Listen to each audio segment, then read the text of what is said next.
Welcome to Seminole Sidelines. Hope you had a great weekend. It was a really, really good weekend for Florida State football coaches with official visits. For the softball fans, we've all enjoyed wherever you're watching across the country. Maybe you're even in Oklahoma City catching the Seminoles. They knocked off Washington and will play Tennessee later Monday night for a spot in the Best of Three Championship Series. We will start today's show with Patrick Burnham. I'm Bob Ferranti. We may have a fish guest later. We may not have a fish guest later. We will see on the fly as to what we can catch, what we can reel in on today's show. But I think I want to start with some fun stuff because the college football ballot went out this morning, and this is always a tough job for the voters because we can say these guys belong in the Hall of Fame, and we truly believe it. But there's guys across college football who, they could be in the Hall of Fame too. Michael Vick is on the ballot this year, but the two prominent names, Florida State history, as we welcome in Charles Fishbein too, Warrick Dunn and Peter Warrick are on the ballot. We'll find out later in the year if they are inducted. There's about 12,000 voters. Won't get into the weeds on the process, but let's just talk favorite stories because that's what's fun. When you talk about Warrick Dunn, so many memories come up of him off the field, on the field, what he's done with his foundation too, what he's done in the NFL, minority owner of the Atlanta Falcons. But Warrick Dunn, favorite memories. Pat, go to you first. What comes to mind?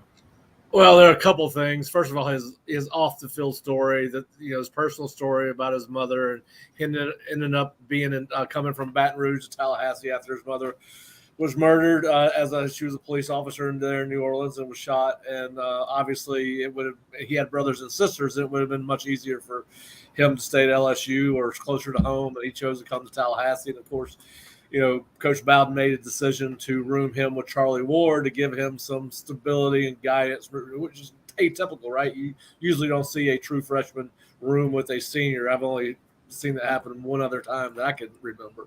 And that's was not even related to Florida State. And then, of course, listen, to go back and try to find a Warrick Dunn favorite play, but the one I remember, and I'm sure it's the one everybody remembers, but I happened to be on the sideline for this game, and it was the game at Florida Field where he caught the pass on the wheel right out of the backfield and took it down the Florida State sideline for a touchdown. And I was standing on about the 25-yard line, and I could still feel in the wind as he would pass by me on the sideline as he raced for a touchdown.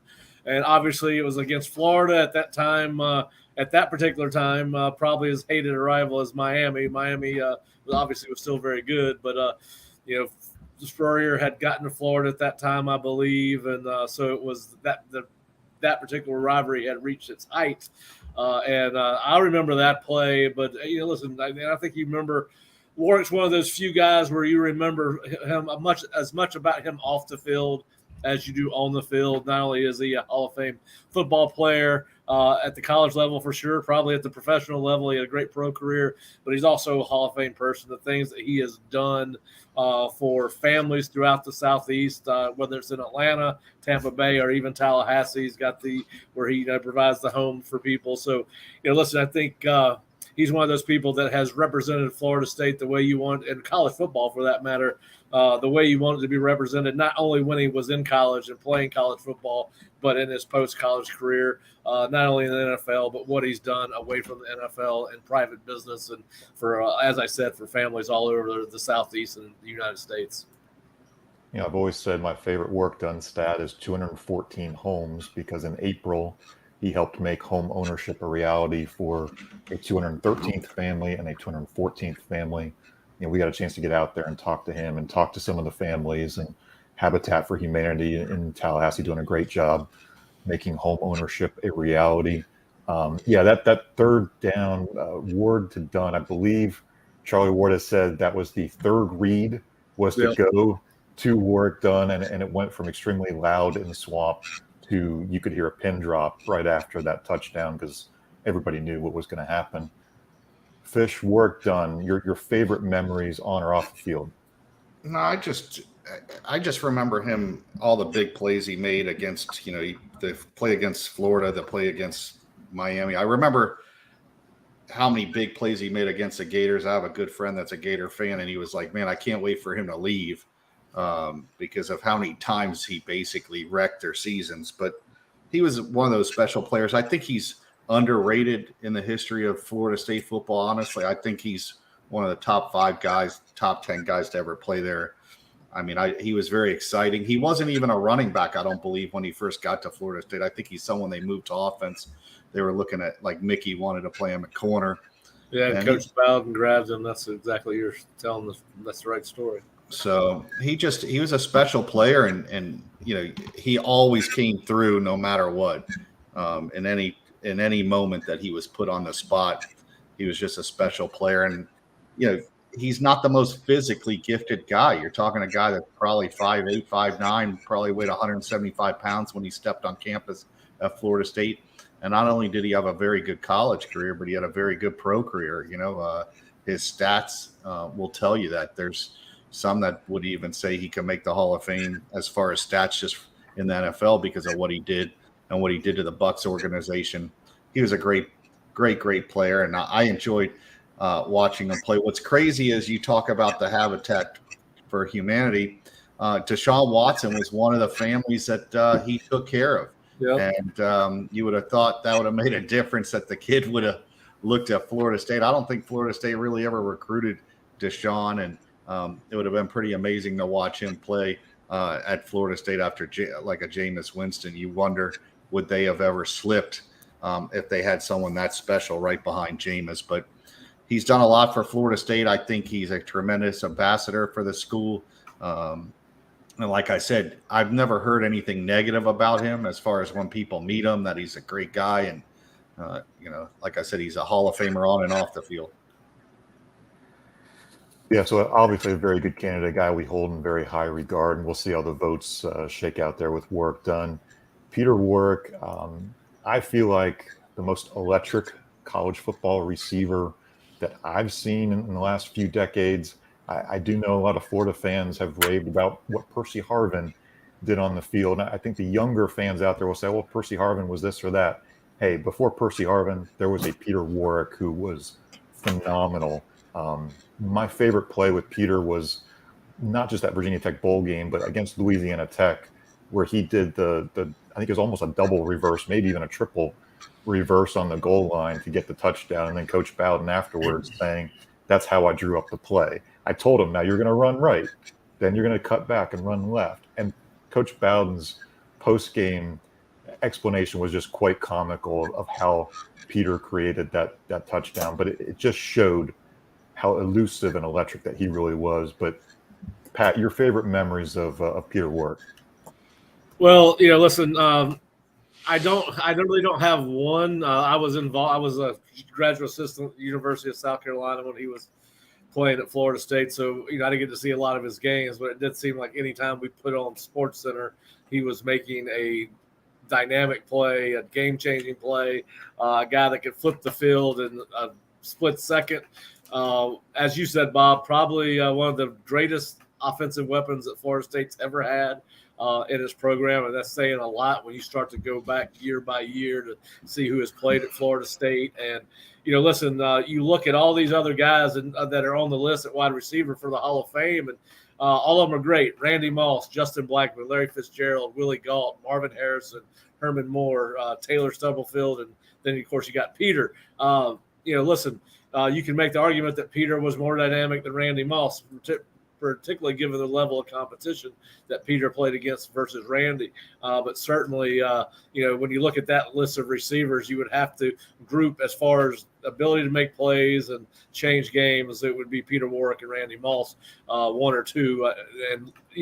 What you do remember is him breaking ankles all over the field. It always seems like his hips were going in one direction, his shoulders were going another, and the defender would end up on his ass. That's what I remember about Peter Warrick, and just the crazy amount of plays he was able to make on a weekly basis in college football. And I wish I'd gotten to see more of Peter in person. I think I saw him maybe one time against Miami. It was before his senior year. But anyway, yeah, listen, phenomenal college football player. And for people that went to Florida State at the time, I'm sure for a lot of people, he's the greatest Seminole that's ever played. He's special. Yeah, he's special. Listen, there's so many memories of Peter Warrick. You go back to, you bring up the Louisiana Tech game, but you also bring up the Virginia Tech and the national championship game. Peter Warrick should have won the Heisman Trophy if not for the Dillard's incident. There would have been another trophy inside the trophy case over at Florida State, another Heisman Trophy. He was guaranteed pretty much to win it if he hadn't got into trouble. I remember Leonard Myers talking a lot of trash for Miami, and he basically wrecked Leonard Myers' college career on one afternoon against Miami. And it just so many times, I mean, you look at the Florida game where he basically it was a terrible throw by Marcus Outson. It should have been picked off. The ball bounced off. He caught it. He made one move and ended up in the end zone. And he pretty much got Florida State to the national championship game against Tennessee with his performance. They always say big-time players make big-time plays in big-time games. He made big-time plays in every single big game. There was never a time he did not dominate those games. There was a message board post on one of the sites I saw where people are like, well, Johnny Wilson's better. Listen, I don't care what guys do in the pros. First off, Peter Warrick got injured when he went to the NFL. If he had stayed healthy, if he played in this era where you can't touch a receiver, he would be an all-pro now. He was a special player. He was a phenomenal college football player, and he will be the best wide receiver to ever play at Florida State as far as I'm concerned.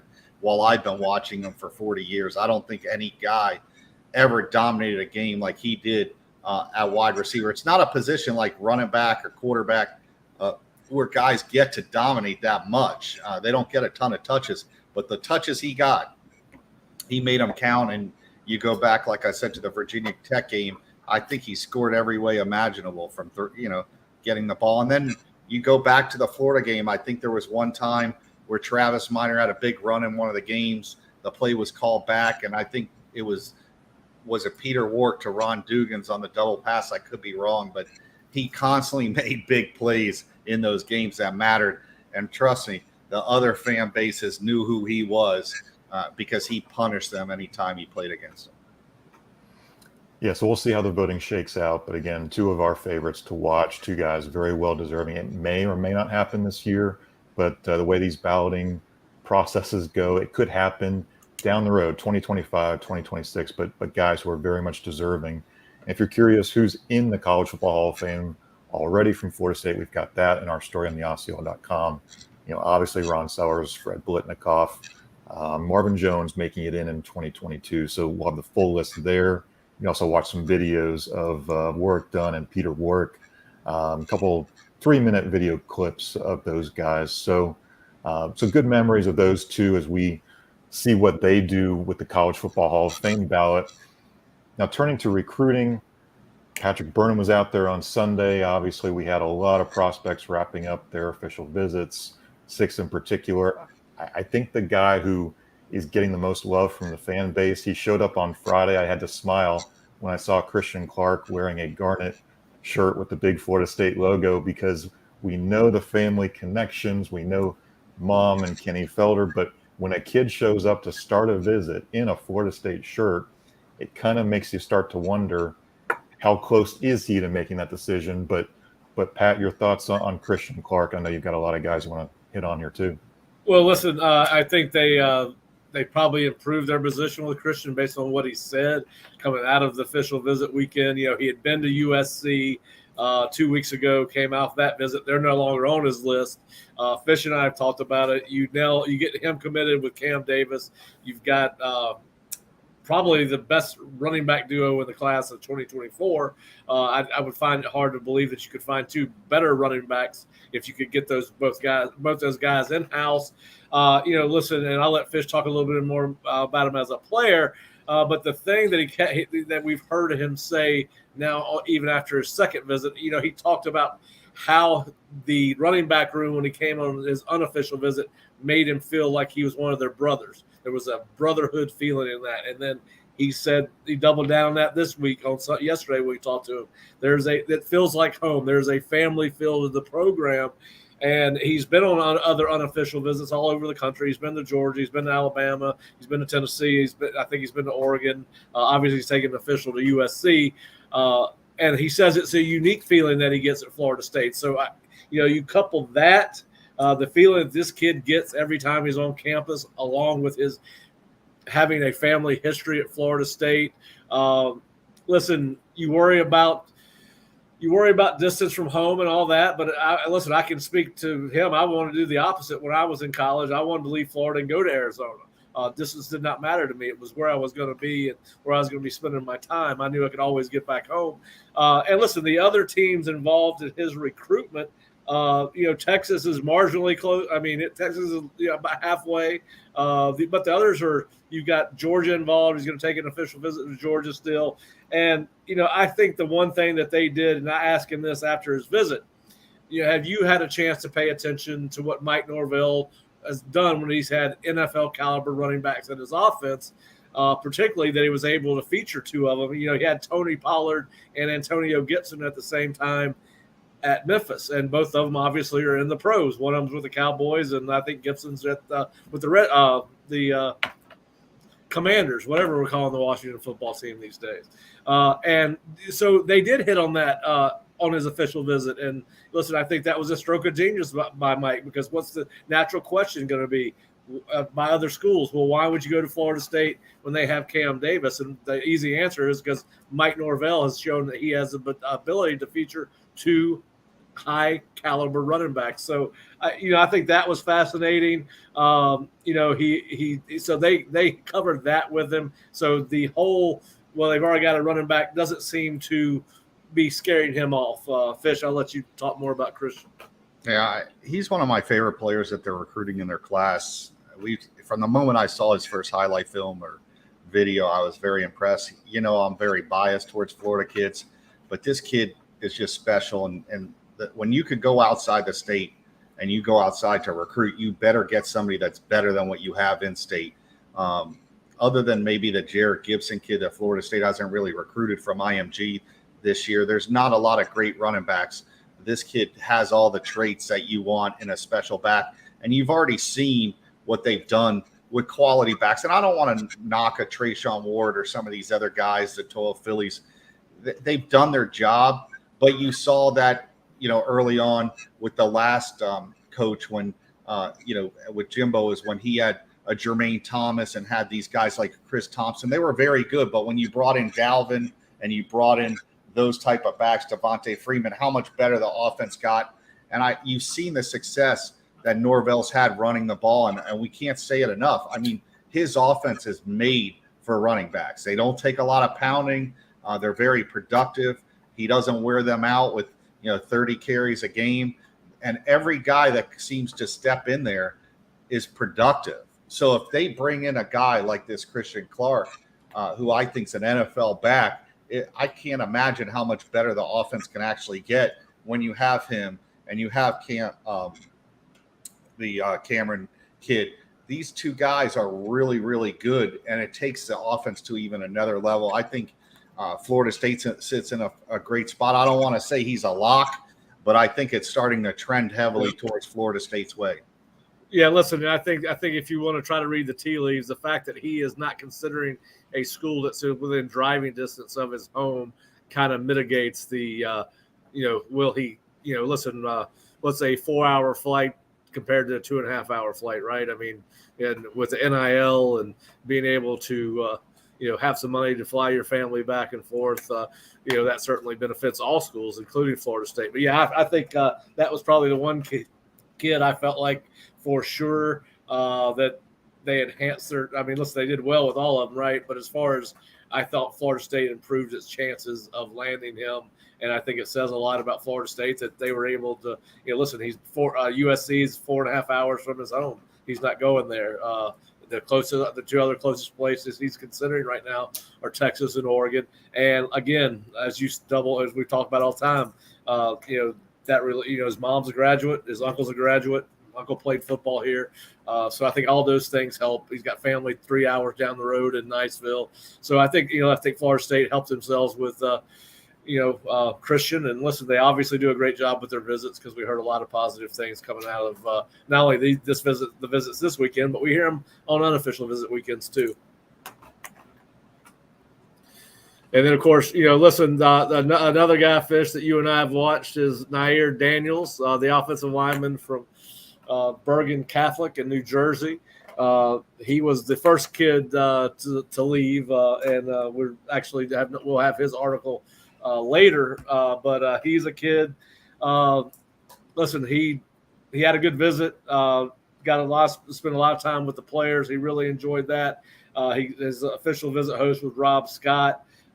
Listen, these kids probably pay more attention, these prospects and recruits pay more attention to what the players say than they do anybody else. And so, he mentioned that it was nice to get a opportunity to visit with the players and hear what they say. And listen, the players are honest with each other. He said Rob Scott told him that every player situation is different. You may or may, you have to decide whether this is the best fit for you on your own. But listen, he loves the fact that it's family oriented. He said that they stack up, that Florida State's right there at the very top. Of course, they got an official visit, so that obviously tells you that. And he likes that Norvell is family oriented. We keep on hearing this from every recruit, and it's unsolicited, right? We're just asking them what they like about the program, and we keep on hearing the family aspect, that the fact that Mike is trying to create a family at Florida State. And listen, they still got some work to do. Rutgers is right there in his backyard. Shiano's a very good recruiter. They have produced NFL offensive linemen at Rutgers. They've been down for several years. They still got official visits to Georgia and Texas. Florida State did talk to him about playing left tackle. Fish and I have talked a little bit about that on the previous Seminole Sidelines. Does he project as a left tackle or blind side tackle at the college level? Listen, he is going to grow. I believe he's only 16 years old. He's 6'8", 330 pounds. He's going to grow into his body. He's going to be more explosive. He's going to be quicker. He's going to be faster as he grows into he's a large human being. It cannot be easy to be 100% coordinated when you're growing that fast. Fish, your thoughts on that here? Yeah, he's a kid that Florida State wants to get bigger and more athletic up front. I think when you saw them play teams like Clemson and Florida last year, we discussed this. He's a big kid. I just think they want guys like this. You can see that the guys that they're recruiting aren't guys that need to add a ton of weight. This guy's already there, and I don't think he's a guy that's going to really struggle to lose weight. I think he's already to where he needs to be at. I think he's a guy too, like we discussed before. I don't think he's a 3-year guy where he has to take 3 years to develop. So I think this is a route Florida State wants to go. Yeah, and listen, he said he'll probably be right before his senior year before he announces where he's committing, and I'm sure that he could also. There's unlimited official visits anymore. He could visit other places, but certainly, they stack up very high for me. I love Florida State. Was his the one comment that kind of stood out to me. Other than that, he thinks that Alex Atkins can help him get to where he wants to go, which for most kids obviously is the NFL. So, but he does have. Listen, he's got Georgia and Texas, so this one's not over yet by any stretch of the imagination. But he's been here 3 times now. From New Jersey in less than a calendar year, less than 6 months. So that tells you a little bit because obviously he's paid his freight on 2 of those, his own freight on 2 of those trips. So we'll see where it goes, but certainly it looks like a guy that's a high priority for Florida State, as Fish said. They did have Edwin Spillman, the 4-star linebacker from Nashville. He classified his trip as awesome. He really likes Mike Norvell and Randy Shannon. He said that he and Randy kind of have an uncle-nephew relationship. The other thing that I asked him about, obviously Florida State's Tatum Bethune is going to graduate after this season. Kalen DeLoach, I believe, will probably leave. I think he's got a year of eligibility if they wanted to use a 6th year, because I think he's got a COVID year he could use. But listen, it looks like they're going to have 2 linebackers departing, which leaves you with, I believe, either 5 or 6 linebackers on scholarship left going into next fall, after going into 2024. He did say that early playing time was something that was important to him, that he wants to move along with his football journey, so I think early playing time for Edwin might give FSU an advantage over some of the programs that he's considering, including Ohio State, Georgia, and Tennessee, who he's going to visit in June. I think that early playing time might be a thing that could swing this FSU's way. But certainly you got to hope that something about this visit resonates with him over the course of the next month because of where he is going. And it's only natural for these kids to be excited when they come out of official visit, whether it's Florida State or any other high caliber program like Florida State. But yeah, listen, he likes the relationship he's got with Randy. He really likes Mike. Called Mike a kind and genuine man. Said the same thing about Randy and loved Randy's experience as far as developing players at Miami, Florida, and now Florida State. So it'll be interesting to see, but it looks like a July commitment for him. I think Fish has disappeared on us again. So we won't ask Fish about Edwin Spillman. But anyway, go ahead, Bob. Hey, I'll say this, not having seen Spillman on film, but Florida State's depth chart, if DeLoach is gone, in addition to Bethune being gone, the linebacker depth chart is very short on experience.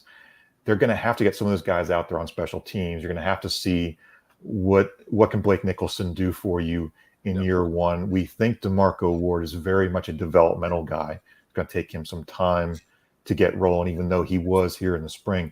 So if a Spillman is excited about Florida State and he's got some really good offers, he's got a chance to go play at UAB for Trent Dilfer, his old high school coach. He's got some good opportunities, right? But if he wants Florida State, this is a guy who could jump in and find some playing time pretty fast in 2024 too. Well, yeah, because in 2024, your oldest returning linebacker, unless they go into the portal, is going to be a redshirt sophomore, if I'm not mistaken. I have to go back. I don't have the roster pulled up in front of me. But I believe if DeLoach and Bethune are gone going into 2024, Omar Graham's your oldest linebacker. I believe that's accurate. But anyway, opportunity there for Florida State. Got to sell it. And obviously, just to go back to Nair Daniels, Nair becomes a bigger target for Florida State. Not that he wasn't a priority already, because Derek Plaz, another offensive tackle prospect that had Florida State in his top 5, committed to Penn State on Sunday. So, the offensive tackle situation kind of has shrunk by at least one prospect. So Edwin, listen, seems like plays at Lipscomb Academy, where Trent Dilfer was the head coach, now the head coach at UAB. He did include UAB in his top 5, top 6, but I think that was a favor to Trent. But he does have Florida State, Ohio State, Georgia, Tennessee, and Oklahoma. He has not scheduled an official visit to Oklahoma yet. So it looks like right now it's really down to 4 teams unless he were to decide to go visit somewhere else. But listen, fun kid to talk to. You got to like Florida State's chances coming out of this official visit weekend. Now, the kid that Fish and I really liked off film. Now, we like all these kids on film, right? Listen, they've all showed the ability to. But the kid that just jumped off to us on tape, because we had not seen him much of him, is Rydarius Morgan from Phoenix City Central High School in Alabama. You watch his film, and if you're one of those recruiting guys, you're listening to this show that likes to watch film, go jump on his huddle highlights. I mean, the kid can run, he hits, he's got great instincts, closes on the ball very quickly, does not leave his feet a lot to make tackles. The one thing Fish and I said, we have him listed as 6 foot 175. So I did want to see him in person to see if that was, and he is smallish.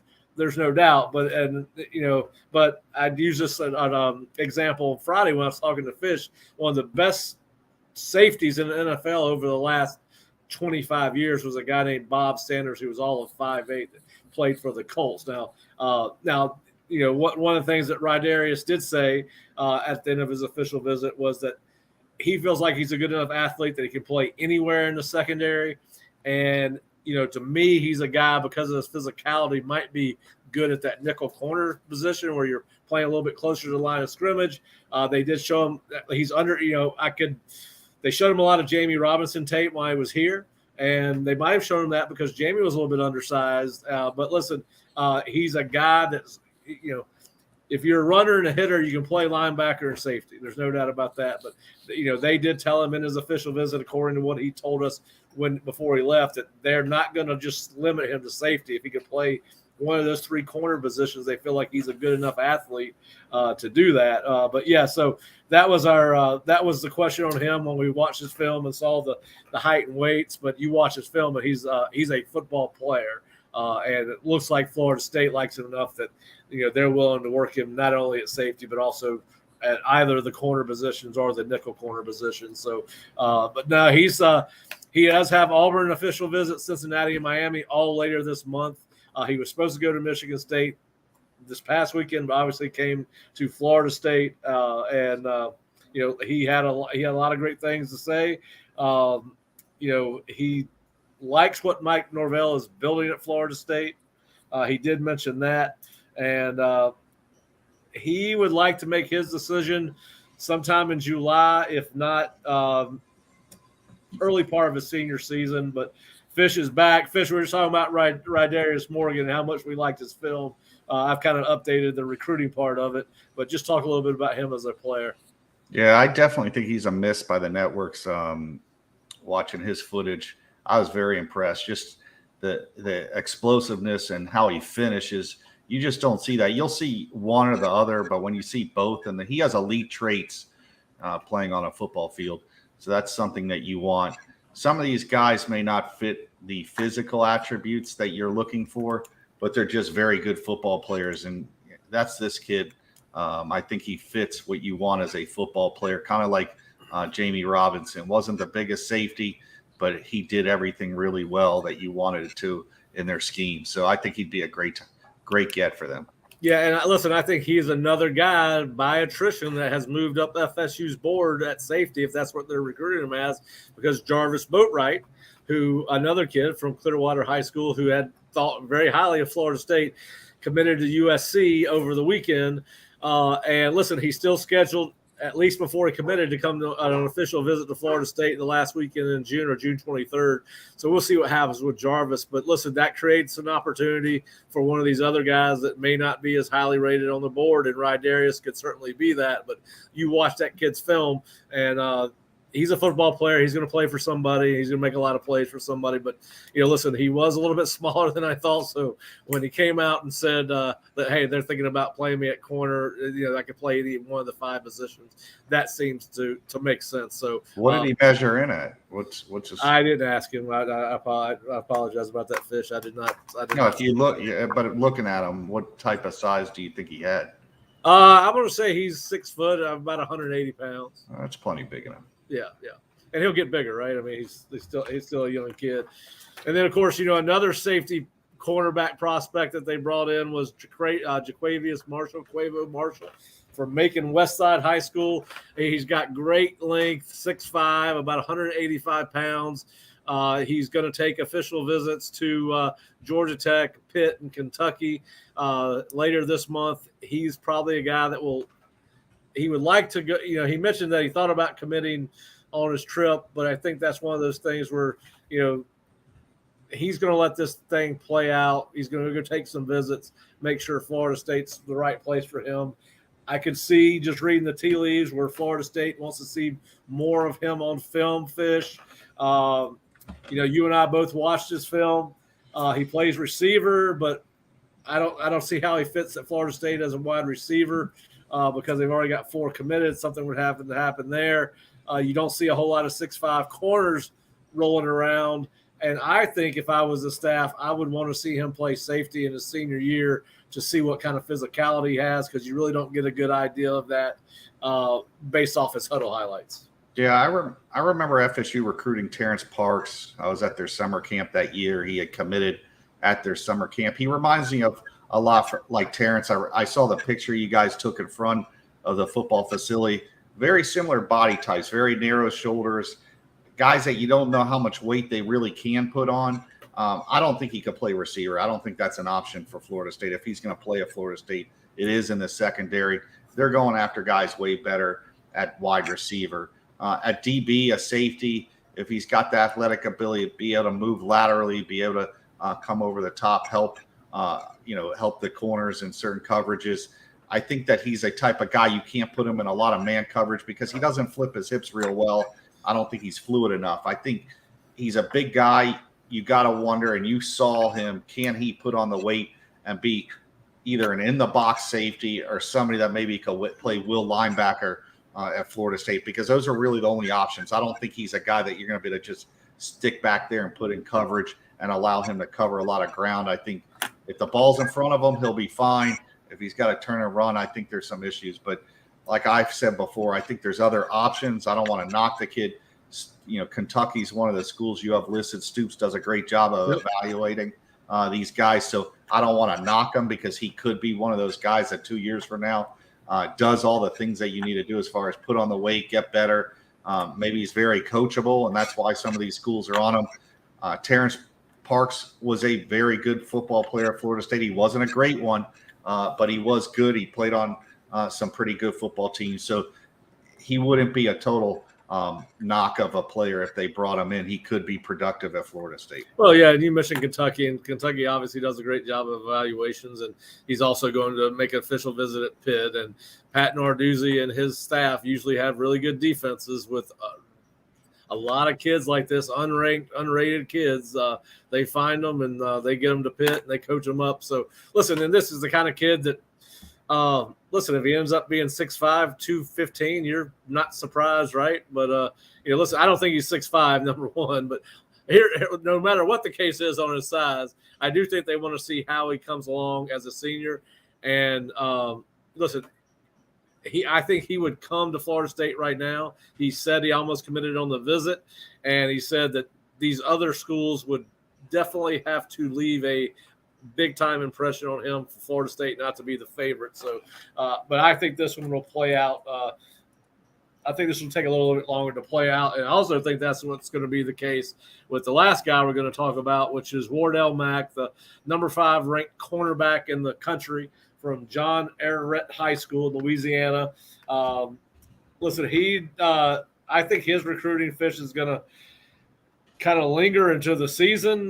He's got official visits to Florida and Texas for this month, but he did say that he's probably going to schedule some in-season official visits. So I don't think this is done. And you mentioned LSU and Ole Miss as 2 of the schools that he was thinking about. But he's a tremendous player. I know you like him a lot, Fish. But it does sound like Florida State's in his top 3. He did not get real specific other than to say that he has 2 or 3 schools that he thinks are leaders. But he's only got 3 official visits planned right now, but plans to take more. What? Which kid? I missed that for a second. Wardell Mack. Yeah, I mean, he's a kid I really like. We've talked about this I don't know how many times already. I think Wardell is a borderline 5-star corner. He's the type of kids that play at Alabama and LSU. He's someone I think could come in and play right away. I don't think he'd have a hard time getting in the rotation in year 1 and possibly taking a starting job. These are the type of guys that help you. You can roll coverages over to the other side. He can shut down half the field. What's nice about Wardell, too, I think he's the type of kid that could play multiple positions. You don't have to just put him at corner. You can slide him in over the slot. He may be able to play some safety, free safety, come up in the box, help up and run support. He's one of the better all-around corner or DBs that I've seen on film, and he'd be a great get for Florida State. Yep. Well, listen, it's gonna be a busy week. Listen, they've got their Florida State coaching staff is down in Fish's neck of the nape today. Fish is going to see all the Florida State coaches down at FAU as they're down there for FAU's elite camp. Florida State, the coaching staff will return right back here on Wednesday for a 7-on-7 and big man camp. We will be out there to cover that. Colquitt County is supposed to be here, which obviously Landon Thomas, the tight end commit, plays that, and obviously Nye Carr, a wide receiver committed to Georgia, who's been on Florida State's campus several times, will be here as well. Friday, we got a quarterback camp. Then Sunday, June 11th, we got the mega camp, and there's supposed to be some official visits in between all those dates. So it's going to be a busy time for Mike Norvell and his staff, and for the Osceola staff as well. But listen, I wasn't here for all this fun last June. You guys didn't let me know that all this was going on when I was sitting up at the hotel in Atlanta. But listen, it's going to be a busy week. We'll be here. Fish will have FAU's elite camp coverage tonight. I have some videos and some thoughts coming out of that. And, of course, Bob, I hear there's a couple other things going on around Florida State tonight. There might be a big softball game tonight, right? Hey, let's talk about this storyline that could develop. Florida State beat South Carolina in the regional, Georgia in the super regional. If they knock off Tennessee tonight to get to the championship round, that's 3 SEC teams that you've knocked out en route to playing for a national championship. That's pretty interesting storyline. Maybe the SEC should take Florida State to enhance its softball reputation. I might have found a partial bridge to $30 million from Michael Alford. Maybe I should get a commission there. Yeah, I think so. I think we've struck gold here. So yeah, that it would be fun. Of course, no doubt Florida State's fan base appreciates a good win over an SEC team any day of the week in any sport. It does not matter as long as it's the SEC. The only team, well, Vandy's good in baseball, so we'd even be happy of a win over Vandy. But yeah, listen, they're on a roll. There's no doubt, and it's going to be a fun watch tonight. It's been a fun watch, really all postseason and all season long. It's such a listen. This team has so much fun playing the game. It's hard. I saw Lonnie's video after the game on. So was it Saturday night? Yep. And there's so much joy in what they do, and I wish more sports you saw more people smiling like you see. I mean, and this team handles adversity so well; they never get shaken. But yeah, so you got Tennessee. I don't know if they're going to pitch the girl they pitched yesterday, who threw Ashley Rogers, I believe is her name, but 130. But Bob, I know you've been paying a little bit closer attention to it than Fish and I, but just your thoughts on what they're going to see in Tennessee. And then, obviously Catherine Sandercock has had an unbelievable run in the postseason. Or really, I mean, when has she not been unbelievable during her career? And then, of course, Josie, is it Josie Muffley? Josie Muffley's catch was what a catch. Pretty iconic. Yeah. I mean, I talked to Jesse Warren on Sunday morning. I just said, hey, I mean, are you guys are a club. I mean, immediately I thought Jesse Warren very cool after the win, going to Twitter and congratulating Josie and welcoming her to that club. And if you want to check out that interview we had with Jesse, because it's really cool. I mean, again, 5 years to the day from when Jesse Warren charged and leapt to grab that bunt and then, pop up to her knees and throw to first to get a double play against Washington. Josie Muffley is doing a similarly absurd grab to help Florida State beat Washington. So a little bit of symmetry there that's very, very cool. And we'll see. This softball team, like you said, Pat, incredibly fun to watch. They've made some mistakes. I mean, Saturday's game was far from clean. I thought the amazing thing is with everything that could rattle any of the players, Kat Sandercock looks just stone cold, very cool, very composed. She does, if there's a rain delay, like there was in the regional and the super regional, she's going back to the clubhouse and doing yoga, just going to relax and say, you know what, just roll with it. Yeah, you would think she had a 10-0 lead in every game she pitches. I mean, it's like she's playing with house money. I think she pitches like it's pitcher and catcher, and I'm just I think the commentators have kind of said she's not a strikeout pitcher, and she really hasn't been of late. But man, she's inducing ground balls at such a high rate that it's what works. She's getting outs with pretty much. Incredible, I won't say ease, but it just seems very, very consistent what she's able to do with that drop ball and get some ground out. So, yes, the question always is with Coach Alameda, who is she going to start? I think we can see a situation here where McKenna Reed or Mac Leonard are going to pitch, and if Florida State scores enough runs, we may not see Kat Sandercock tonight. But the luxury again is Florida State has won. They've not had to play back-to-back days. Kat Sandercock is going to be rested. This could be the showdown that we're all expecting with Oklahoma. Still to be determined, because the Sooners obviously have to win too, as they're playing right now. But if it is Florida State and Oklahoma, you have to like that Florida State's been really, really battle-tested against national seeds, against SEC teams to get to this point. Yeah, and it's I didn't ever think that I would ever. I started following softball really about 5 years ago, and I've just gotten more into it. This team is hard not to cheer for. Sydney Sherrill was pretty famous as a softball player herself. She is getting more famous on social media. She's become a social media sensation, at least in Florida and softball circles.